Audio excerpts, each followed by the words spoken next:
गावात धनगराच्या कुटुंबात आपला पती आणि छोट्याशा बाळासोबत हिरा राहायची.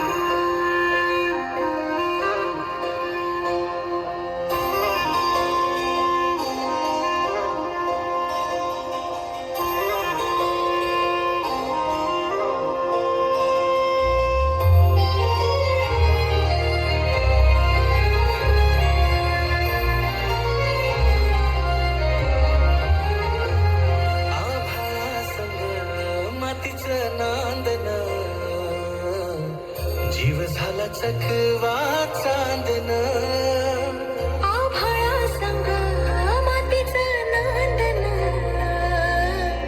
जीव झाला चकवा चांदन.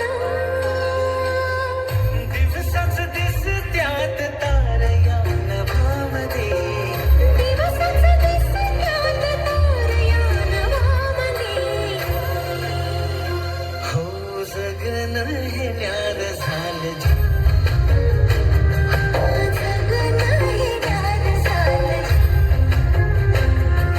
जगन हे न्यार झालं, जगन न्यार झालं. नेहमीप्रमाणे एके दिवशी हिरानं गोठ्यातून जनावरांचं दूध काढलं आणि आपल्या तान्ह्या बाळाला खेळवून पुन्हा त्याला घरी सोडून ती रायगडावर निघाली. तो दिवस होता कोजागिरी पौर्णिमेचा.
आणि बघता बघता संध्याकाळ झाली आणि गडाचे दरवाजे बंद झाले.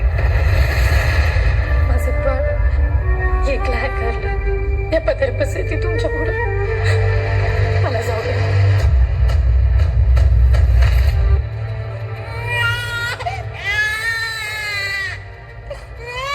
दमलेला जीव पुन्हा उमलून येई, कानी येते हाक जेव्हा आई आई आई.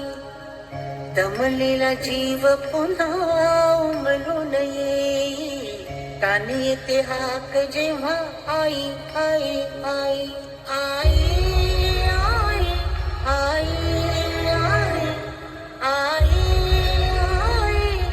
आई. कुठून तरी रस्ता असेल ना, एवढा मोठा गड. तसा तो पश्चिमेचा कडा आहे. तिथं ना तटबंदी ना बुरुज, कडा असा भडकतो सगळा. तिथून फकस्त वारावर येतो आणि पाणी खाली राहतो. पण माझं बाळ, आई भावाने राहील पाठीशी उभी. आई भवानीला समधीकडे पोचता येत नाही म्हणून तर तिनं आई बनवले. पोटासाठी जरी रोज हिंडते पाऊल, कान घेते क्षण क्षण पिलांची चाहूल.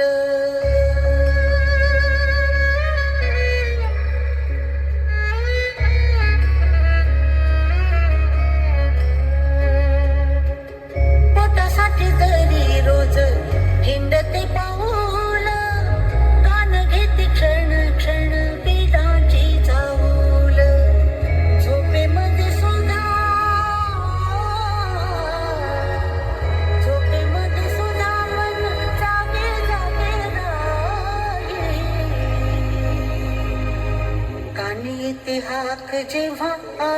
आई आई आई आई आई आई आई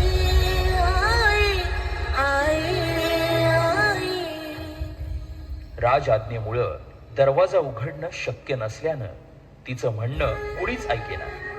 आता हिराच्या डोळ्यासमोर येत होतं ते म्हणजे तिचं घरी एकटं असलेलं तान्हं बाळ.